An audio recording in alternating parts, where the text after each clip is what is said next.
Hi, everyone. Welcome to Always Peaking. My name is Neal, and I'm the co-founder and CEO at Beacons AI.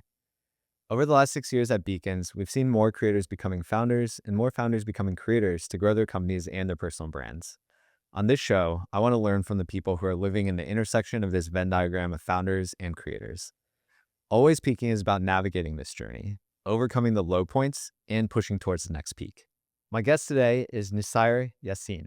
In 2016, Nuseir quit his job as a software engineer at Venmo to begin making Facebook videos. He tried to make 1,000 videos in 1,000 days. And that's when he started his rise to fame as Nas Daily. Since then, he's built a sprawling ecosystem that is Nas Company, which encompasses tech, media, live events, and even a hotel in Dubai. I'm looking forward to talking about his journey and getting a chance to compare notes about running startups in the creator economy. Hey, Nuseir, it's great to have you on the show today. I'm looking forward to my free stay at your hotel pretty soon. Oh yeah, for sure. Please come. Yeah. Since we both moved to New York this year, we've talked a lot about working out together. We even went on a run together before you left for the airport halfway through it. We're going to start with a warm-up, and then we're going to get into the main event, which is like a climb to the top of the mountain, and then we'll do a cool down at the end. Nice. Ready to Let's do go. this? Okay. Let's make this the most sensitive and exciting conversation people can watch. Okay. First question. We're going to find out if you're more of a founder or more of a creator. What was the first app that you opened this morning? The first app I opened this morning was Twitter, because the night before I tweeted something spicy and I wanted to see the reaction. Oh, what did you tweet? Something about Israel and Palestine. Can you say exactly what it was?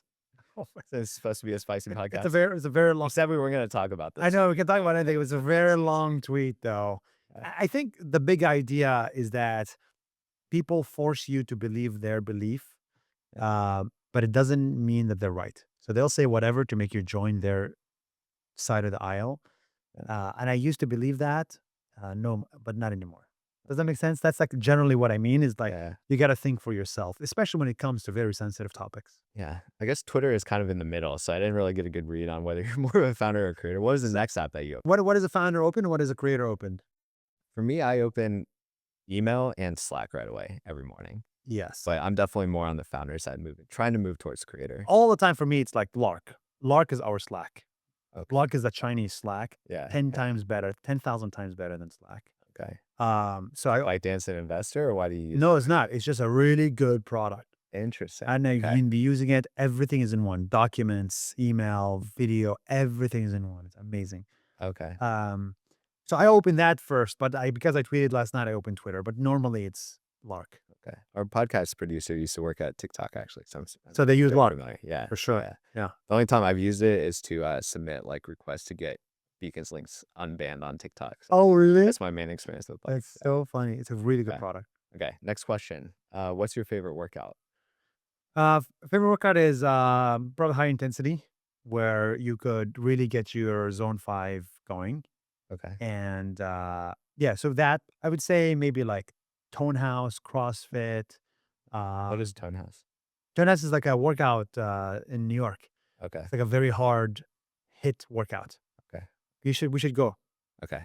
I don't remember what my first question is for the next section. Okay. So I know you're really busy all the time. Over the last few weeks, what's been the things that at work that you've been the most excited about?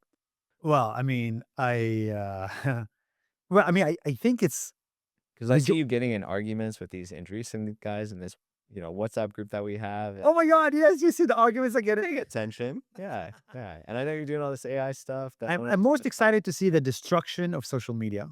Okay. And I'm most excited to see it being rebuilt in a completely different paradigm that actually works for creators. And I'm most excited about a world where AI unlocks massive productivity for people. I think we have the idea of AI becoming very productive, but no one is actually as productive yet because of AI. Mhm. So I'm excited to see 5%, 6% GDP growth Yeah. in the United States, which are crazy numbers. Yeah. But I think that's possible. So I'm excited for these days. I'm also excited to transition all of Nas Daily into an AI first company, Nas.io, an AI first company. I'm excited to bet the farm. I'm excited to bet the goddamn farm on this technology. And if it's a hype, then I've lost. How are you going to transition? I know you're going to transition Nas, like Nas.io, but what about Nas Daily? How are you going I've already transitioned Nas Daily to AI. What does that mean to For the last 80 days, I've only made videos that are 100% AI.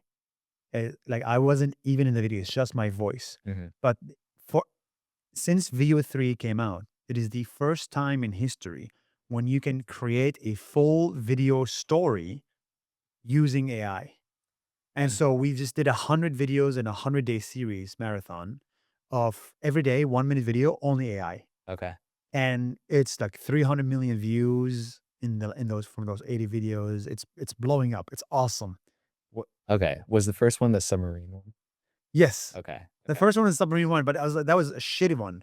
Then I was like, okay, let me like actually double down on this. Okay. What's the best one? I'm gonna go back and watch your favorite out of The those. best one is always the last one. I just launched one like an hour ago about uh the person who I mean I do a lot of parables. Yeah. I take religious stories and bring them to life, but also I take historical things and bring them back to life. So like Utsi the Iceman, Utsi the Iceman, Yeah. a guy who died 5,000 years ago. Now you can bring him back to life. Um, state missions that happened 30 years ago, no one was filming. You can bring them back to life. Dead scientists, we can bring them back to life. The guy who invented zero, we brought him back to life. The Muslim who What's invented zero? algebra. Like the mathematician. Yeah, I like yeah. the okay. Brahmagupta, Yeah. his name. You Okay. didn't even know his name. I But did. now we Yeah. Yeah. brought back Brahmagupta back to life. You know Brahmagupta? Nobody knows Brahmagupta. He's cool. He invented zero as a concept and he brought it to India, from India to the Middle East to Europe, Europe to so these are like so many stories you can bring back to life now because Yeah. of AI. So I'm really excited about that.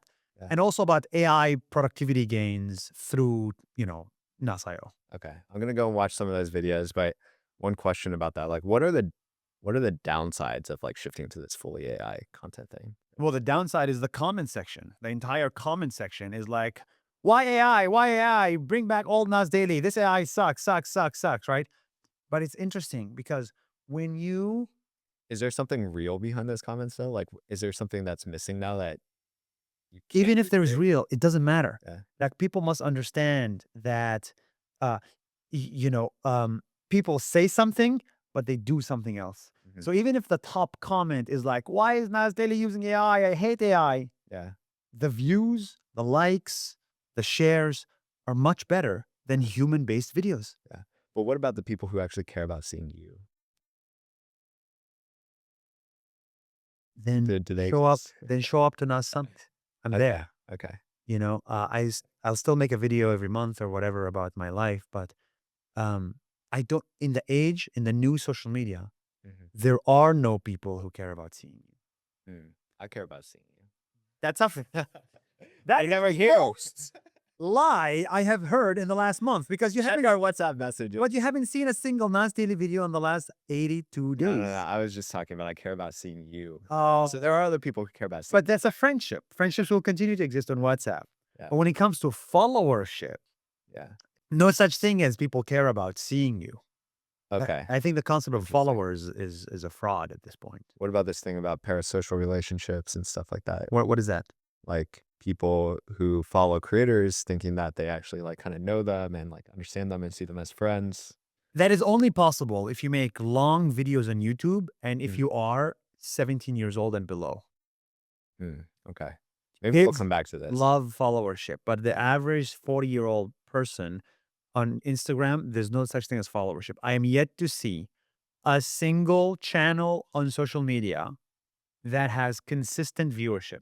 If followership is real, then you would expect, all right, I have 1 million followers. Let's say I average 300,000 views every video every day. Hmm. Okay. Yeah. Does not exist on social media. It's because everything's gone algorithmic. Yes. Yeah. Which means there's no real followership.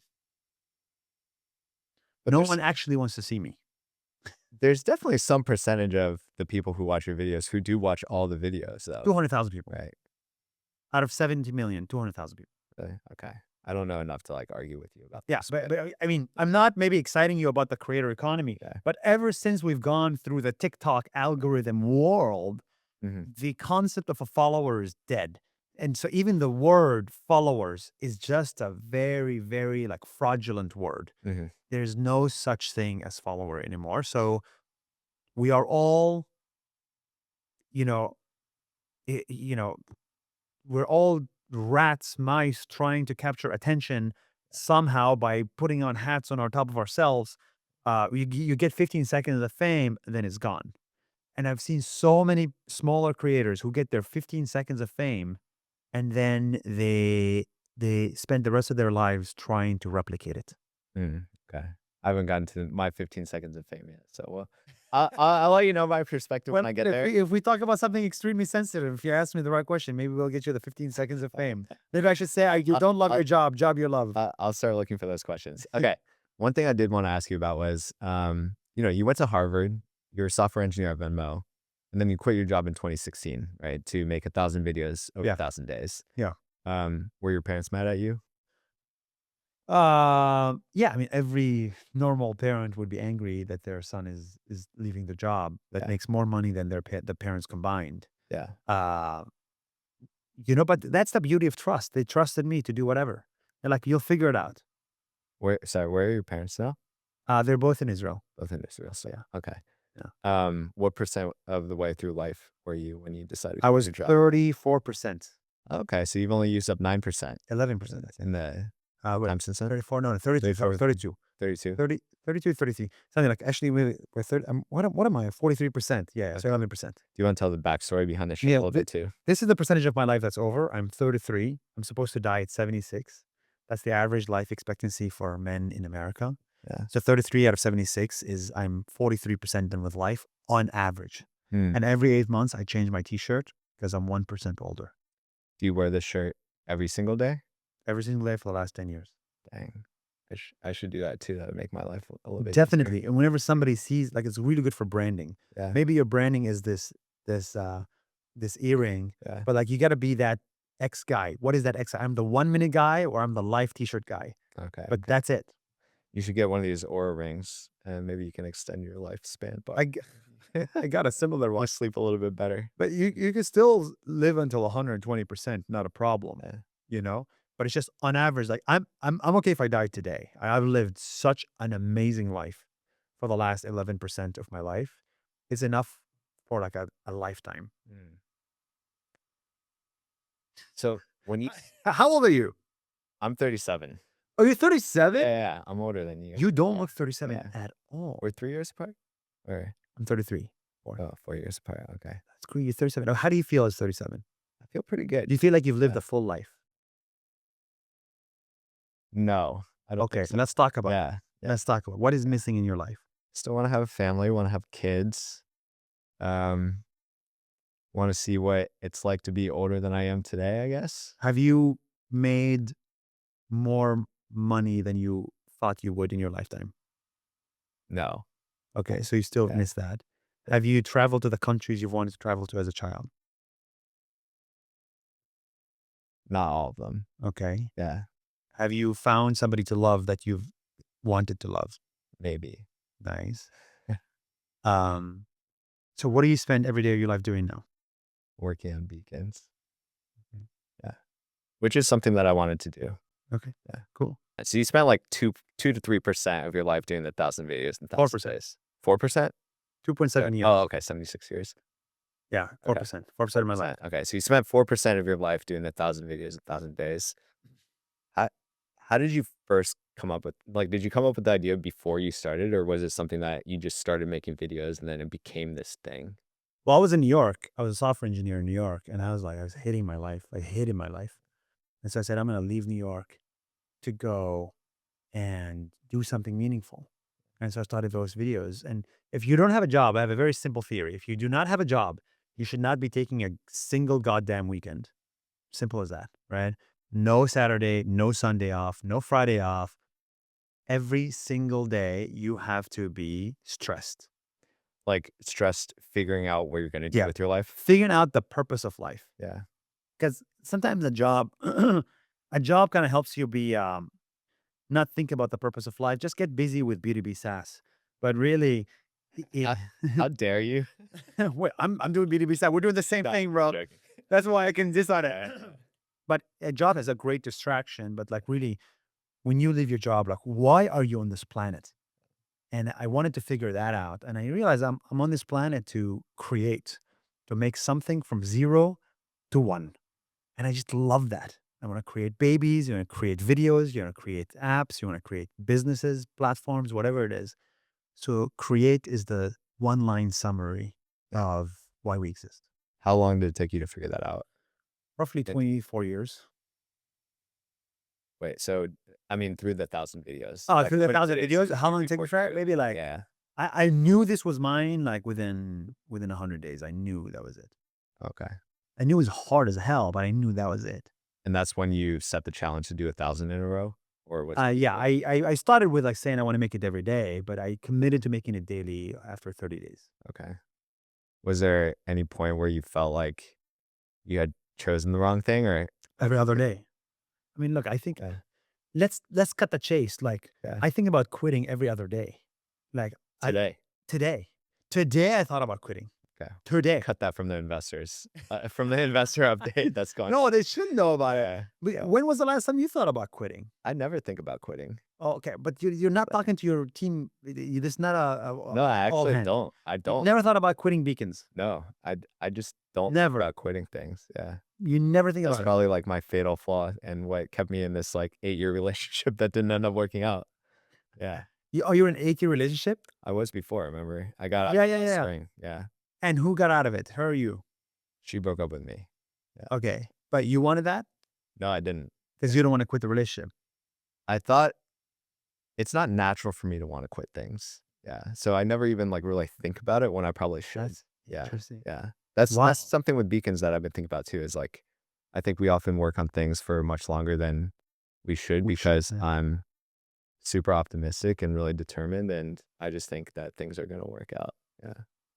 But I should talk to you more often, and Well, we can, actually, help me flip I'm things. probably the world's largest quitter. And Yeah. unlike, look, I've never quit the 1,000 videos. I never missed a day. I'm like the most consistent person I know, maybe after you. But I actually think there's like incredible power in changing course, which Yeah. is quitting course one to go to course two. I think you're right. I think we all think quitting is like no course one, no course two. I just want to do nothing. But quitting is like actually, Nas IO is a pivot from Nas Academy. Yeah. So I've already quit the first startup I built. Yeah. I'm always trying to remind myself of, like that Steve Jobs thing where he's like, focus is not about saying no to things. Or sorry, focus is not about saying no to things you don't want to do. Yeah. Focus is about saying no to things that like Do want to you do. really want to do that are great ideas, but you can't do them now so that you can do the things that are really important. This is a Right? great quote. Yeah. And I actually, that's the quote that's like my Achilles heel because I say no to many things, but I don't say no to things I want to do. Yeah. Yeah. I I think probably don't say no to a lot more things than you do. But yeah, I have trouble saying no to things that I'm excited about, even if they're not the right thing. if you were to like Yeah. cut down one thing right now, Yeah. you were forced to say no to one thing that you already have, what would it be? I think for my life, the one thing that I've always struggled with saying no to is like doing more work at the end of the day and going to bed at a reasonable time. At work, see, I don't even know because I don't even think.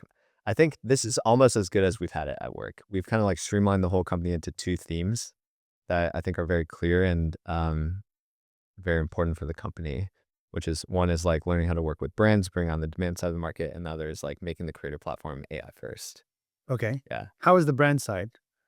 the brand side. Brands are much tougher than we think. Everybody, like, this is the thing. So I'm a creator becoming a founder. You're a founder coming to the creators, right?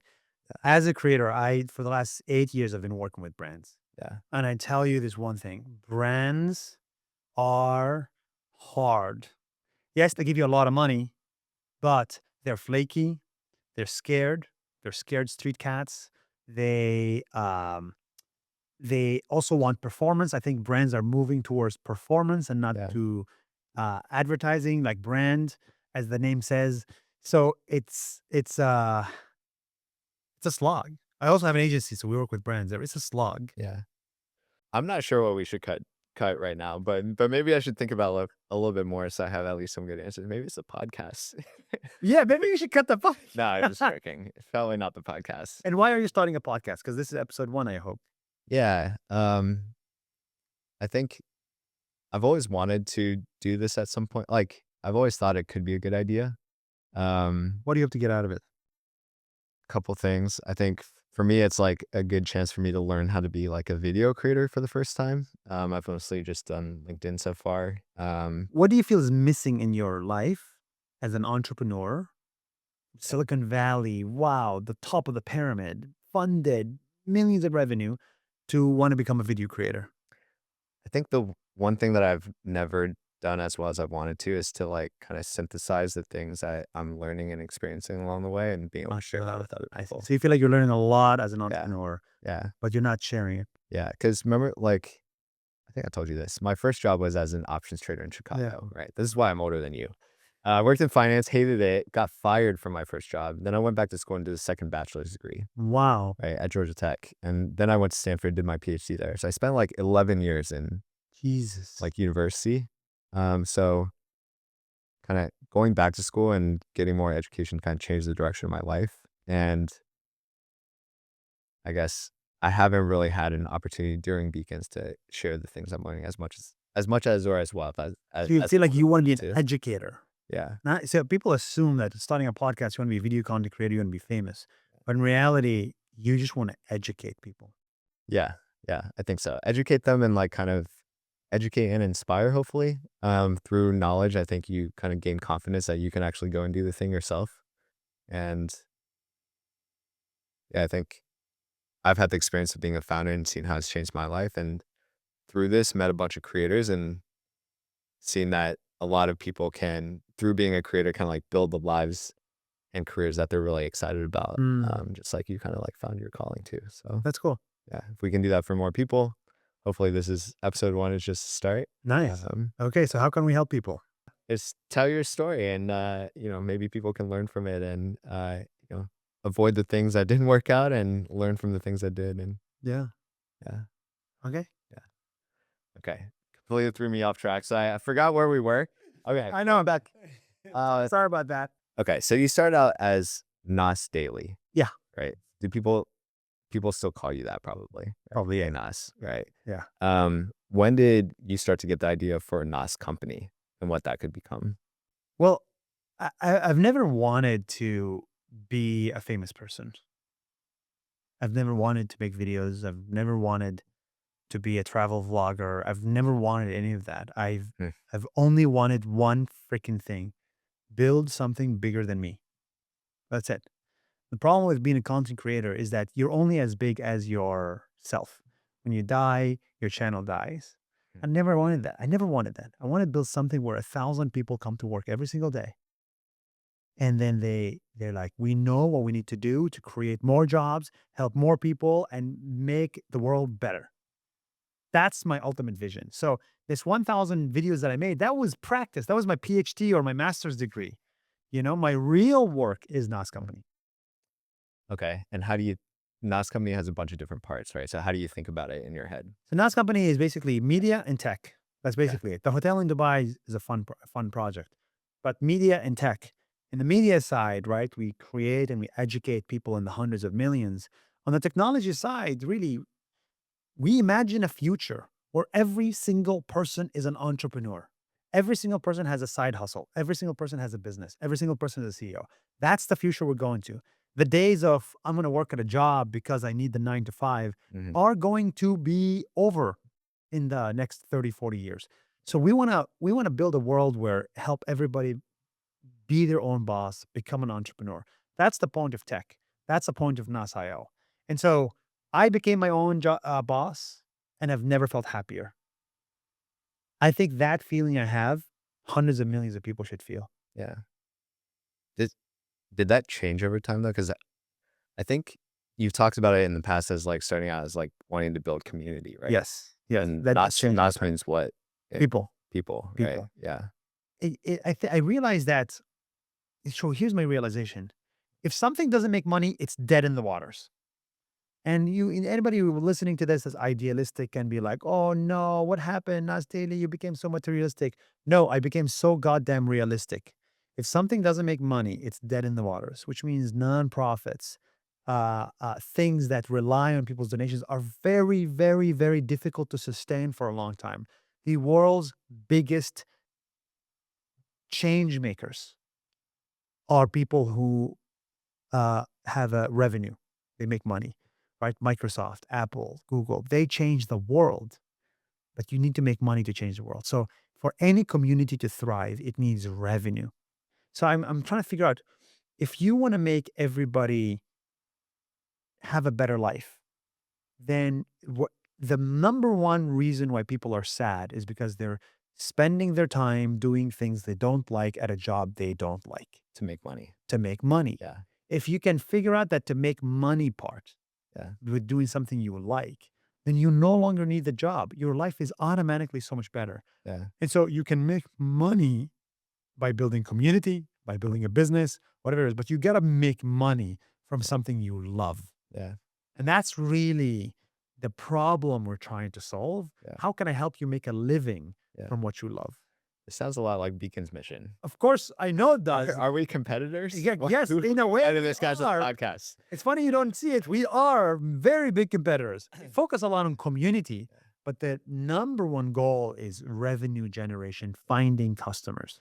How do you guys think? Yeah. Okay. So you think about it as like helping people find customers, because do you want to help them with like the fundamental value creation? No, I don't want to help them with, content creation. Yeah. I don't want to help them with. Somebody else will help them with. And also, I don't. So I think the difference between us, and it's funny, is two competitors meeting live on a podcast. He didn't know we were I would competing. say indirect competitors. Yeah. I think eventually you'll find out we're like direct competitors. But Okay. I'm learning things today. yeah. So let's compare notes. Let's compare notes live.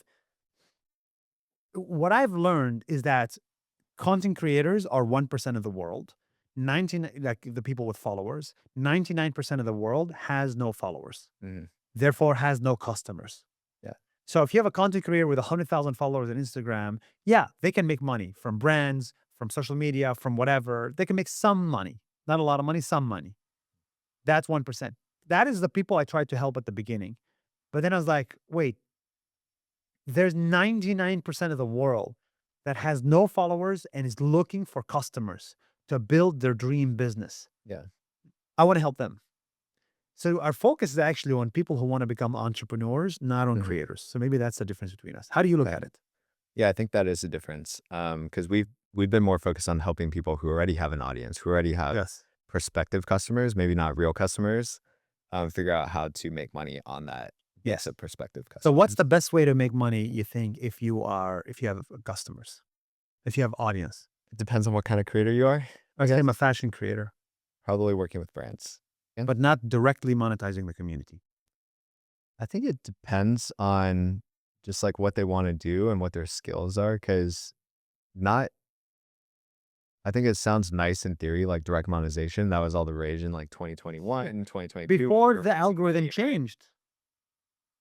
Direct monetization was possible before the algorithm changed. I think that was a part of it. And then also I think not everyone is well suited to kind of vertically integrate across all of the skills that you need to actually build a company and directly monetize your audience on your own. So the solution is brands. For some creators, right? Because they can focus on the part of the value chain that they're good at, and then they can kind of like work with partners who are good at the rest of the value chain. Makes sense. Especially when we raised our seed round in 2021, the one that Indie led, like all the investors were very excited about this idea of like creators becoming the businesses that would directly monetize their own. Has not transpired, right? And I think part of it is maybe the algorithm change, but I think part of it is like most creators are not prepared to run that kind of business today. I agree, because they're addicted to what worked for them. Like if you got 100,000 followers on TikTok and you're like, wait a minute, and you were like, let's say working at McDonald's, you're like, wait a minute, this is my way to heaven almost. This is my new religion. So their number one focus is on more TikTok, more followers, more videos, less on, let me go to Beacons or Nas COO to build a business. Yeah. Because I feel like they always see like that makes it hard for us. It's incredibly like a fourth tier problem for them, right? Exactly. Yeah. Exactly. And that's what I realized too. Yeah. So it's amazing how both of us, and this is really the podcast content that I think everybody would love to see. We both understand the creator economy so well for the last 8 years. And the last change, the algorithm change, right, has destroyed everything we were trying to build. So you're doing a pivot and I'm doing a pivot. I don't want to commit to that statement the way that you just did. So what? That the algorithm has destroyed everything that we're trying to build. Okay. We're not as focused on direct monetization. Okay, well, you Yeah. used to be focused on direct monetization. We I Come think on, we I got know you well enough. You used to be we got focused. pulled in that direction, but that was Yes. never kind of like the vision of the company. Okay, but Yeah. but there was a point in time where your company and my company were saying we're going to help content creators monetize their audience directly. That was part of what we were gonna do. Yes. Yeah. Yeah. Then we learned that this doesn't work. To be able to monetize audiences on social media, you need to run paid ads. And you need to like the algorithm simply will not show any videos of you trying to sell something unless you pay them. Mm, okay. That's a different conclusion than What was your what we came conclusion? to. I want to hear more about that because I know that's the thing that you got in an argument with Andrew Smith and stuff. I think our conclusion was like, there are some creators who can make direct monetization work today. Yes. Like coaches, I think are one vertical that it Yes. does work for. But for other verticals where it was like, oh, every creator will start their own like fashion brand or their own like D2C like Mm, CPG brand or something like that. Most creators don't have the yes. kind of like background, the motivation to focus on something like that to the degree like Yeah. that's required to make it work. That is something Yeah. I'll never believe But it. I think I think that could start to change, like not in a very drastic way, but in a more continuous way over the next 10 years. Right. So it's one of those things where like people overestimate what will change in 1 year, but underestimate what can change in 10 100%. years. Yeah. I never believed that was possible like for the last 4 years. I think that's possible for the next 10 years. I agree with you. Yeah. I think we will see. I think what will happen. Okay, this is my bet, and let's see what's your bet. Yeah. For the next 10 years, what will happen is we're going to see an explosion of entrepreneurs. Hmm. And we're going to see people build companies within a day. And because of AI, they don't need a designer. AI can do the design. They don't need a marketer. AI can do the marketing. AI can find the customers. They just need to create the product, basically, whether it's a physical product or a digital product, doesn't matter. Right. Okay. And so there's not going to be any difference between somebody with followers and somebody without followers. You have 5 followers on social media or 50 million followers on social media. Both of you can build an online business Yeah. with the same ease. Yeah. That's the future that I think is going to come. Okay. And then if we assume that's true, then the problem to be solved is distribution, right? Which is what you want to help with. Yeah, I want to help with distribution. Yeah. Exactly. So the biggest problem for the person with 5 followers and 50 million followers is the same distribution. Yeah. Because even if you have 50 million followers, you cannot reliably reach your audience. You tell them about your product that you want to sell, you get 5 views. Yeah. You tell them about a joke, a trend on TikTok, you get 50 million views. Yeah. So both people have distribution problems. Yeah. And so distribution can be solved through running ads. So Nasayo helps people run ads on Facebook and Instagram, and through leads. Mhm. So finding, like scraping the internet, finding people, find their emails, find their interests, and help you craft an email for them and do cold email marketing with AI. Oh, okay. Those are I the didn't know you two guys were main doing things that. Nasayo does. Okay. Yeah. To help Okay. find customers. Yeah. What's your solution? Well, can I comment on that one? Yeah. Okay. So I think we're both learning something from this, actually. So I'm learning ideas that I can steal. No. I know. I said Beacon's AI marketing coming soon. Uh, um, Part of the thesis is like the best algorithm that the platforms have is their paid one, right? Not the organic one for distributing content. Is sounds like that's 100%. right? But no one understands this. Yeah. So I do agree with that. But is there a distinction between what part of the funnel you're working at? Because let's take TikTok, for example, right? I think their organic algorithm for distributing content is probably pretty good for awareness, right? Yes. Because if you make good content Yes. that creates value for the people Yeah. consuming that content, like they'll want to distribute it. Yes. It's probably not as good for conversions, Correct. right? As their paid Correct. algorithm. So is the idea that you need both? No, my idea is that you don't only need need awareness. You don't need awareness.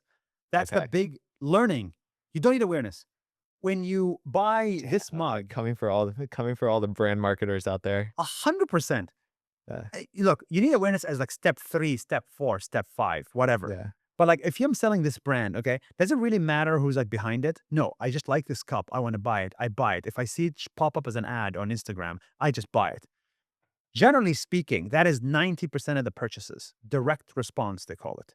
Okay. The last Yeah. 10% is like brand. Oh, is this a Louis Vuitton or is this a Gucci? So brand is big in luxury stuff, but most creators are not selling luxury stuff. And even if there's a big creator that creates a brand that is very hype oriented, like let's say Feastables Yeah. by Mr. Beast, it does not last. It goes for a year, 2 years, it goes up, it goes down. Yeah. That's it. That's every hype-based product. It does not last. Prime did not last. Where's Prime now? Feastables will not. $1 billion in revenue, right? No. Prime is. You want to take a bet Tip right now? cents? In 5 years, Yeah. Prime will not be around. Maybe. Yeah. And in 5 years, Yeah. But will they have made a lot of money in that time for the creator? this is questionable because Okay. the profit margins on these things is very, very low. Okay. That I'm not too sure about. Like 5%, 10% if you're lucky. Yeah. So Or- what I'm trying to say is, the number one way to grow a business is direct response paid advertising. That is how social media has changed. Yeah. Do you want to explain what direct response marketing is? Yeah. Since you're coming after all these brand marketers, you should at least like kind of. No, direct response is basically just give the money to Facebook, tell Facebook, find me the audience. Yeah, That's so you it. see an ad, you buy the thing. See an ad, buy the thing. That is the future of advertising today. Does that work for every category of product though?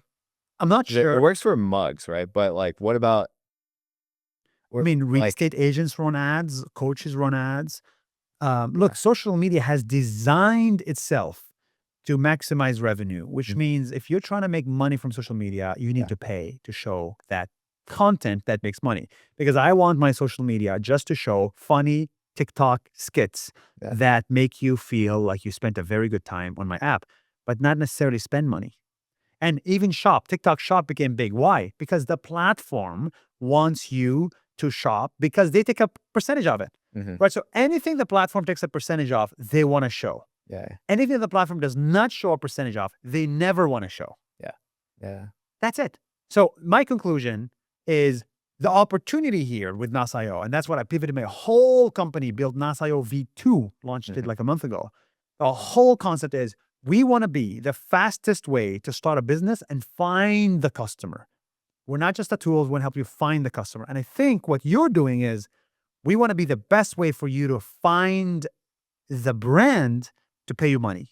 Did I understand it correctly? That's definitely part of it. I think we basically want to help you figure out the best way to monetize the audience that you do have.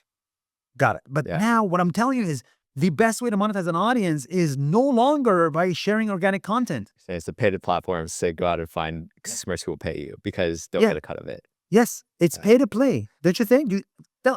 Am I wrong on this? I think what you're saying is true, but there's also this piece of like the platforms want to show content that will keep consumers on the platform so they can see other content that they would get a piece of, right? Okay. So Right. So content that is not purely about driving conversions is also worth showing to consumers for them. 100%. Right. But does that translate into money in the creator's pocket? I think it might I think maybe we're making assumptions around what kind of business these creators are making, right? Like if you're making mugs, I think your approach is probably the best. If you're making B2B software, like you say we're doing, as you know, we're probably more like B2C software, SMB software. We both B2B, which is why we struggle. prosumers, Yeah, prosumers. prosumer software with like a longer consideration period. Direct response marketing probably doesn't work as well. Because it's a longer consideration period. Longer consideration period, you have to make. Have you tried paid ads? Not a lot. They did not work at the beginning? They didn't work that well. Yeah. They don't work very well. Okay. Yeah. No. So how do you square that? Bro, in the last 3 months, I have created more than 700 ads. 700 ads, permutations of ads in more than 30 countries, right? Yeah. Like it's almost like a marketing engine that you have to like build and feed it an unlimited amount of video ads. Yeah. For one ad to stick and to find customers at a cost that makes sense. But yes, both of our products have a long, so maybe that's another learning for people that are watching this is number one is if you're selling mugs, you can get your money back within a day, right? Because I don't need to think about this mug for a year. I can just buy it today. But if you're selling a professional service that I need a lot of time to think about, like a business platform and another business platform, then running ads takes time for somebody to look at the ad, consider it, then buy it, and build their business. It is a struggle. What has been the best marketing channel for you? Organic, just like viral growth. Yeah, from people seeing other people using it. Yeah, Yeah. but like, Yeah, so product led. but okay, viral growth, but is it Yeah. creating $1 billion company? Well, not yet. Not yet, but Yeah. like, okay, it's been 8 years. Yeah. So like, how do we get $1 billion company in the next year? That the thing is, organic viral growth sounds good on paper. Yeah.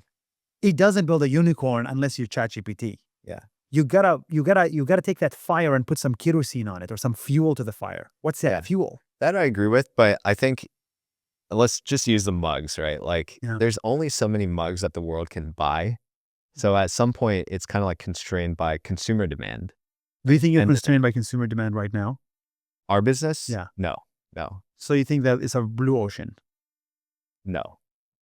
So it's a red ocean? I would say depending on what part of our business, it's somewhere in the middle. Yeah.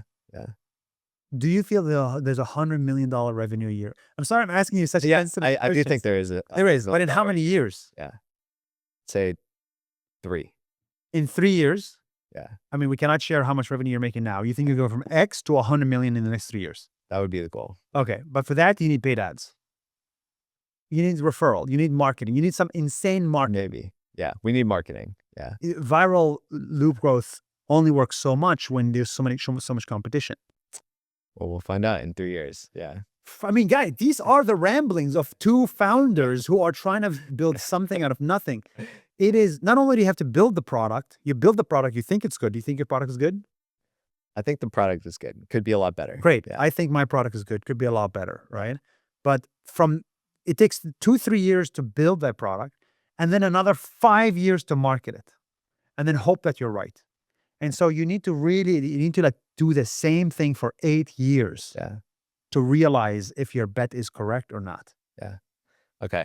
How about this?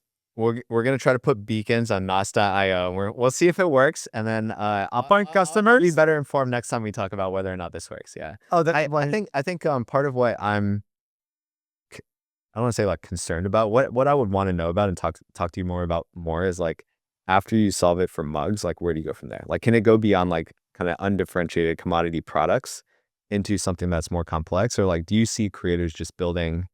When you see like 1 billion entrepreneurs, are they all selling mugs? That can't be the case, right? So like what are the categories of products that this product is going to work for? That's interesting. Yeah. Well, there was a moment of time where all creators were selling t-shirts. Yeah. It's the same It product. didn't work, right? It didn't work, right? It worked for a certain period. Redbubble, like all this. And that all died, I guess, Yeah. right? Man, have you studied Buddhism? No. Okay. Yeah. I highly recommend every viewer study Buddhism because sorry we're talking about Buddhism, but the Buddha, the number one tenet in Buddhism is like basically saying everything is temporary. Everything is temporary, like impermanence. There's nothing that's permanent, and you must never be attached to anything. And I see it in the creator economy. Yeah. You know, there was a moment where everybody's selling t-shirts and companies popped up, billion-dollar companies that helping creators sell t-shirts, and now they're dead. Yeah. Impermanence. There's a moment where everybody's saying, oh my God, I have followers on Facebook and YouTube, and now the algorithms change, is dead. There's a moment where everybody's making human videos, and now there's AI. You may see a moment where human videos are dead. Yeah. And it's like this, you cannot be attached to anything. Yeah. So anyway, just psychologically speaking, we like as founders, you just cannot be attached to anything. So yes, the age of t-shirts and mugs may be past. Yeah. Generally speaking, the way I think about this, if you can make $100 selling something on the internet from a product, then you can make $1 million, because the first $1,000 are the hardest. Because think about it, to make $1,000 on the internet with a product, you need to understand marketing, you need to understand platforms, you need to understand advertising, content, branding, product building, right? You get to the 1,000. Yeah. Business is just business is just this, but doing it 1,000 more times. Yeah. So if you made $1,000 from one product, if you make theoretically 1,000 products, you made $1 million. It wasn't that easy for us to get to 1 million, but it sounds nice. Yeah. No, but we're different because you're building a venture-funded Silicon Valley software company Yeah. where software is the product. We are helping people who are creators and entrepreneurs who don't want to sell software as a product. Software as a product is the hardest product to sell. Mhm. We are selling physical objects as products, services as a product, digital products as products, courses, challenges, events, webinars. That is different than what we're doing. What we're doing takes 8 years to figure out if you're right or wrong, but what they're doing takes 8 days to figure out if it's selling or not. Yeah. So you don't think it's constrained on how many people can make $1 million, Not at all. but how many people can spend $1 million on these kinds of products, right? So there's some constraint on the demand side, right? I don't think so because, yes, I agree with mugs. I'm constrained because it's a utility. But when it comes to people you follow, people you like, with content Mhm. creators you like, then it's not it's unconstrained. Like if you I view this actually, I see this all the time in my audience. Like I look at my audience, okay, let's say we have 5 million on Instagram today. Yeah. Let's say I'm making $0 from them because because Instagram doesn't pay us, right? If I launched a mug, I could make $1,000 to the same audience. I can make $1,000. But if I launched a course, I could make $10,000. If I launched an amazing challenge, I could make $100,000. If I launched a Nas summit, I could make $1 million. Mhm. It's the same audience, right? Yeah. I just created a product. This got 1,000. This got 1 million. Yeah. So what I'm trying to say is, I don't care about your audience and his audience and his audience. I'm just looking at these 5 million people. If I just launch the right product, I can make a lot of money. Yeah. But this is different than like the paid ads thing you're talking about, right? Targeting people outside your audience. Well, I feel like this is just us talking about like why our companies make sense and why yeah, of might course. not make sense. Yeah, of course. But Uh, you think I do any organic selling to my 5 million audience? Zero. Zero selling. All my selling is paid ads to my audience. That's what I'm trying to say. Social media has effed us in the butt so much that if you want to sell something, yeah. you also have to spend money to reach your audience. Okay. So even selling to your audience. Yeah, I see this with Nuseir creators all the time, which is somebody comes to Nuseir with 100,000 followers. Okay, they they share a story about their Nuseir challenge that they started. They get 10 sales. Then we take their pixel and we run ads. They use ads to run that product through their Instagram to their followers through an ad, and it generates like 10 times more. So the Makes sense. point of content Yeah. creation, I mean, maybe it goes back to your story, which is awareness, right? Yeah. Is get 10,000 followers, Yeah. and then now you have enough of awareness, Now use ads to sell them stuff. use that to sell them stuff. Okay. Well, we'll set up more time to argue about our company. Yeah, but where's I the argue future? that for Where's the what- future what we going? I do. made a statement. This is where the future, I think, is going because of social media. Yeah. What is your statement? Where's the future going? I think we don't have like a strong statement about like, because social media is going like this, we should do this. I think ours is more like a little bit more agnostic to that. Like no matter where social media goes, we think creators are going to be important. Right? We see more and more companies going to market through organic content, and paid content, right? Through content in general. And a lot of those businesses start to look like creator businesses. And there's a lot of creators who are trying to build like real businesses, right? So regardless of what direction social media takes, what platforms come up, how the algorithms continue to change, like people are going to need tools to operate their business. And we've been building out that set of tools over the last 6 years. Now we're trying to add AI to shift from being just like the operating system for the business into being like an operating partner.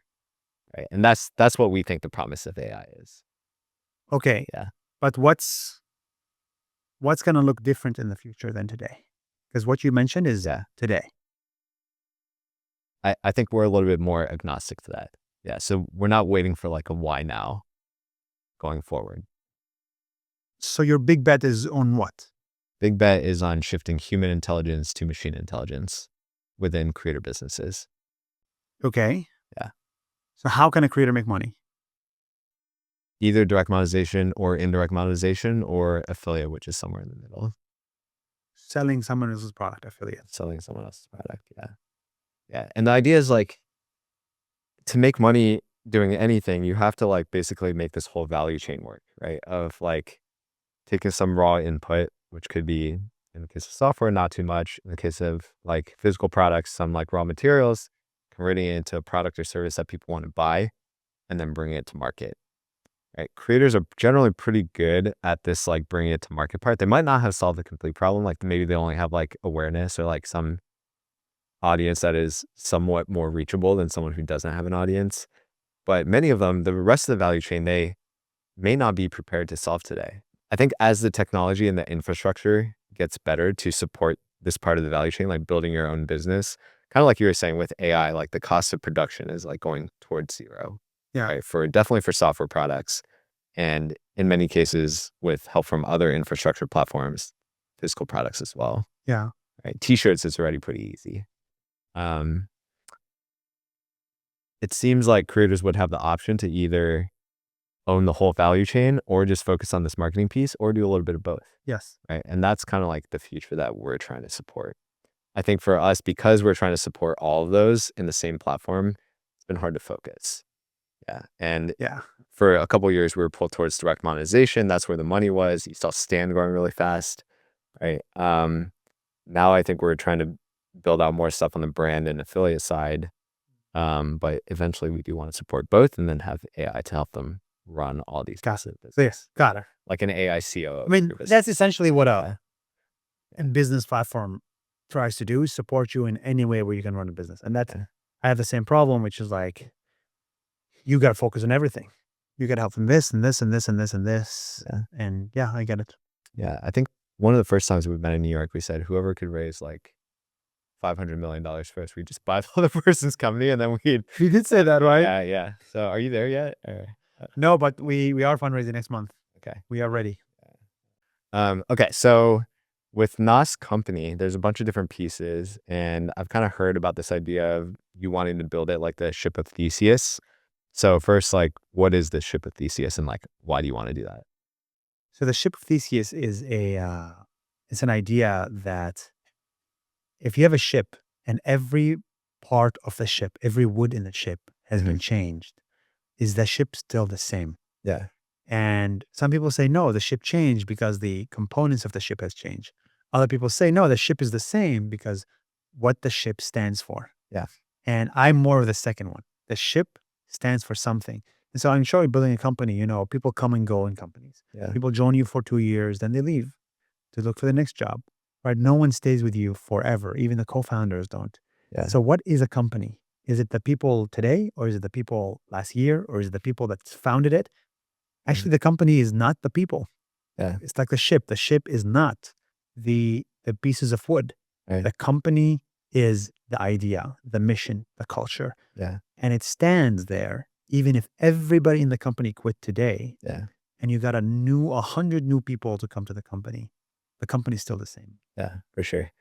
I think that aspect is really easy for me to like understand, and I think a lot of founders and startups would think in the same way. But I think for you, it probably goes a lot deeper than that. Not just at the level of like people getting changed in and out, but like it sounds like it's a more important concept for you, right? Because for me, I've never thought of beacons as like a ship of Theseus, but you do. So like, what other levels does that impact your thinking or like decision making? Well, I think it depends because in my company there's like 3-4 products. Right. Yeah. It's not like a one product company. So We're starting to be like that. So we're starting I want to to learn from you. Yeah. Yeah, welcome. It's called ADHD. It's horrendous. But it's like we see a lot of people come in and a lot of people get out because it's a lot of fast moving things. Yeah. So I started to see, I spent 30% of my time focusing on how do I build culture in the company. There's a few things I do in my company that are all about culture, and like Monday meeting being very mandatory. We don't buy meat as a company, for example, ever. We give you $150 to get therapy every month. There's a lot of things that we do that just are designed to build culture. We fly people to run half marathons, expensive stuff, but that's why the ship of thesis is important, because, the worst thing that can happen to a company is you hire somebody from Google, comes to your startup and be like, let's do things different. Yeah. Like, no, who the fuck are you? Like, no, we can't do things different. Like, you don't want to be influenced by outsiders who have no vested interest in your company. Yeah. And that's really important, because you'll find yourself always, people from the outside want to change the culture of your company. With enough time, the company has no culture. On the culture piece, you mentioned like flying your team out to do half marathons. Do you run those with them? Yeah. Okay. How many do you do a year? Oh, well, this is going to be the first one. Oh, yeah, I've done it a few times, but this is the first one with the company. Okay. So every 6 Yeah. months, we have a 6-month challenge where everybody in the company, all 100 people, sort of it's open to all of them. And the challenge is supposed to make you better. Okay. So before that, we gave everybody $1,000 to invest Mhm. over 6 months, and the winner gets a prize, right? So like literally $100,000 project just to build culture. Yeah. One before that is work out every day for 6 months. Can you do it? And then a lot of people just join the challenge. The point of a company. Is that why you got shredded? Yeah. Oh, okay. I But didn't not know it was because, for the company. I thought it well, was that like was a a brand, personal challenge. that was a brand deal. Oh, It was a okay. brand deal that I said, oh, if I'm doing it, my company's doing it. Okay. So I brought the company along. The whole point of a company is not to steal the best 10 hours of your day and give you money every month. That's not the point of a company. The point of the company is to push you to the brink of collapse when it comes to what you can do. And the point of the company is to make you healthy and to make you fit and to make you respect yourself. Right. I think that's the point of a company. So healthy and fit, right? So like in the company, we have all vegetarian food. We don't have any high calorie stuff. Like our birthday cakes are watermelons. Like our challenges is like running half marathons. We give you a mental health fund and a brain fund, an additional $150 here, another $100 here every month to just pursue, get a therapist, understand yourself. So that's number one point of the company. The second, when it comes to work, I'm going to give you money every month, no bonuses, no crazy paid leave, none of that crap. I'm going to make you work the hardest you've ever worked in your life. This will not be a joke. You will work 12-hour days, and we are proud of it. And you will be proud of it. And you're going to leave this company after 2 years, burned out, but you're going to look back at this and be like, fuck, I was great. I survived. And I look back at this and I'm like, thank you to the company for showing me what I can do. And then you're going to, take it easy, go join a corporate job, 9 to 5, and then start to question what's the meaning of life. I like that a lot. I think I've always said like, in some ways, I don't really care if Beacons is successful. I just want it to be a place where people kind of like look back and Yeah. they feel like they spend time with people that they like, and it kind of moved them along their life in the way, like kind of in the direction that they wanted to. Yeah. So, Yeah. And by the way, the word family in my company is banned as well. yeah, We only team. you cannot call people family. Like no such thing. Yeah, just team, colleagues. I will fire you if you don't do your job, no matter how much I love you. And everybody expects that. And it's just, I think a public transparency is so important when you build a company. So at the end of every month, we open up the financial books to everybody in the company. How much revenue we made, how much we lost, how much we made in profit, what are we doing with the money, how much we charge for every client, how much, every single number in the company, how much left in our bank, what's our runway. Every single number in the company is public. You will never work at a company like ours and be like, oh my God, we're running out of money. I didn't know that. We have lost my job, layoffs, what? You will never, right? You will always know the health of the company you're working at. Mm-hmm. So I think that, like this, the value is always share secrets. What I'm trying to say is, we're nowhere near Google and Microsoft scale, and you're not either. Mm-hmm. We can do this at 100-person scale. Yeah. I'd like to get to 1,000-person scale. That's my goal, to get to 1,000-person scale and keep the same values alive. I don't want to build a 100,000-person company. I want to build a 1,000-person company. If we can do that, I'm happy. Have you seen the positive payoff of like the marathon training so far? Yeah, yeah. How do you see it come out? Just, people eat healthier. People, Yeah. No one is depressed after a run. They're depressed only before the run. Oh, I wanted to ask, how many people participate? 50% of the company. On this one, 50%, 50 people. And Okay. after the first checkpoint, run 3 kilometers. Okay. 2 people dropped, so now we're 48. Okay. I'm curious what our participation rate would be if we did it. Do it. But the payoff is unbelievable in our Yeah. company. I'm going to fly you from anywhere around the world to go to Malta Marathon, the Malta Half Marathon in Malta. And I'll give you 2 hotel nights for free, visa, everything, and run the half marathon. And many people never did it before in their life. So it's like, Yeah. and you're doing it with your friends and it's like a 3-month challenge. Why not? Okay. We might do it at Beacons. Yeah. See. Use Nas.io to track checkpoints. Great. We got a customer. Give me a discount code and we'll consider It's $1 a day. I want to ask my last question kind of in the main section. So you spent the last 11% of your life kind of building Nas Daily, building Nas Company. What are you going to do with the next 7% to get to the 50, the halfway point? That's funny. That's a great question. So I have this theory. The first half of my life is mine. Okay. And the second half of my life is to my kids. So when I get to 50, so I'm not going to have any kids until I'm 50%. Okay. So these 7%, I'm very selfish. I'm going to use them to live the best possible life. So that's on the kids part. So for the next 7%, what I want to do for myself. One, I want to build a very successful company. I think that's very important. So I want to spend the next 7%, which is roughly 5 years. Ideally, I'd like to get the company to 500 people. Hopefully, it doesn't matter the revenue, it's just the number of people, the number of jobs. I'd like to get 500 people. You better get to 1,000 before the kids start coming. I know, It'd but be hard hopefully, to get another 500 after they say the first 500 is the hardest. that. That makes sense. And then I wanna get married. I wanna build that, and then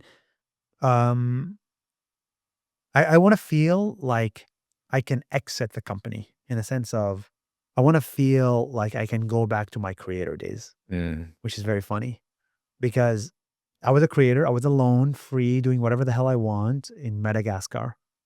No one to respond for, no meetings to join.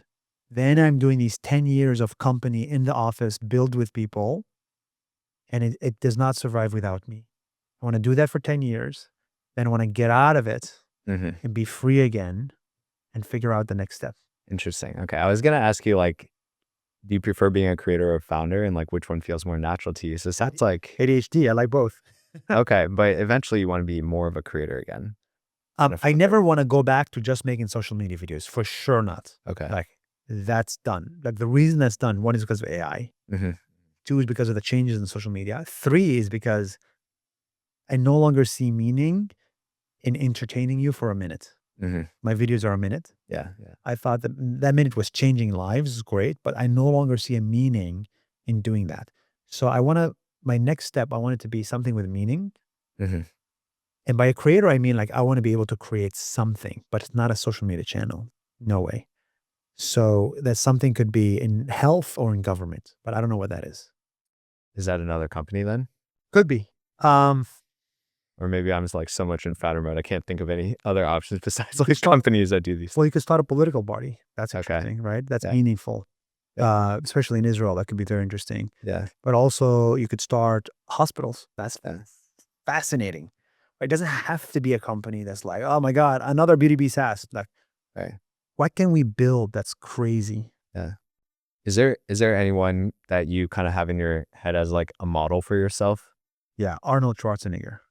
Okay. Because I know you're trying to look like him. We both are, right? Yeah, but you're closer. Arnold Schwarzenegger is amazing because he designed his life in 3 incredible chapters, and he looks at his life as chapters. Okay. I think we all look at our lives as one life, but actually life is 10 lives in one. Yeah. And so he was I want to be a bodybuilder. So he became the world's best bodybuilder. And then he said, I'm done. I want to be an actor. And he became the world's best actor. And then he said, I'm done.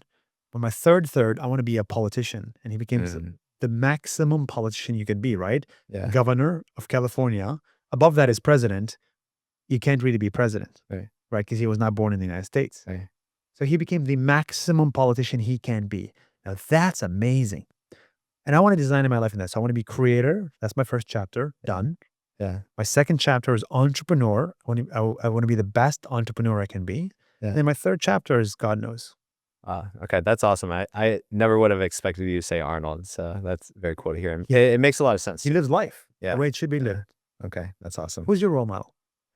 Mine, it's probably more within like the founder thing, but I like Jeff Bezos. I think he's like very strategic and patient, and I think he like reasons about like where he thinks the world is going, right? Yeah. And That's not gonna change. exactly what's not going to change, right? And for Amazon, there's three things, right? Consumers will want lower prices, more selection, right, and faster shipping. Yeah. And he's built Amazon on that. But he also had like the foresight to invest in things like Prime, right, and AWS, right? With AWS, they had like this 7-year head start on all the other cloud providers, right? So good.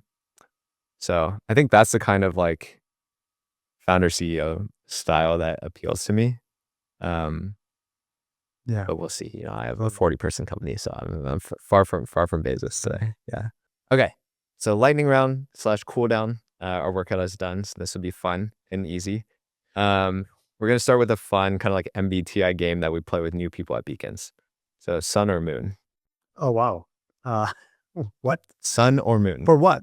Just answer the question, man. Okay. Sun. Okay. Cat or dog? Cat. Okay. So you're a sun cat. Yeah. Yeah. You go off and think about what that means to you. Sun cat. You're a sun cat. Yeah. What does that mean? Just think about it later. Yeah. Okay. We'll talk about it next time we meet up. All right. Next question. Coffee or tea? Tea. Tea. Okay. Do you drink like a lot of caffeinated stuff? I don't drink coffee. I don't drink caffeine. Most caffeine is tea. Okay. That's what I figured. Lots of natural energy.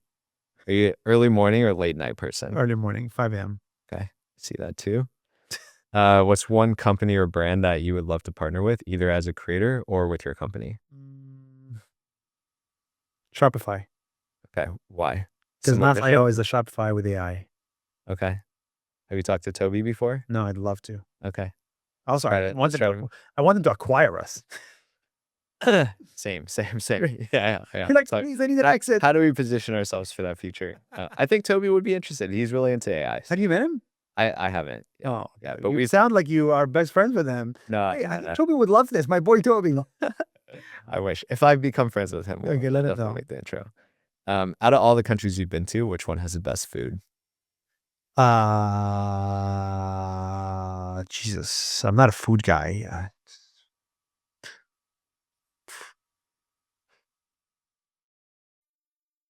Holy shit, that's a hard question. I'm vegetarian, so I only eat like 10% of the food. Italy. Okay. And I know you probably don't have time for this right now, but if you had time for a vacation, where would you want to go? Well, I just had a 5-day vacation. Okay. The Where first was that? time in a years. Bhutan. Okay. I highly recommend that country. Highly, highly recommend. Okay. And then what's the next one going to be when you have time again? I'd like to see Bora Bora.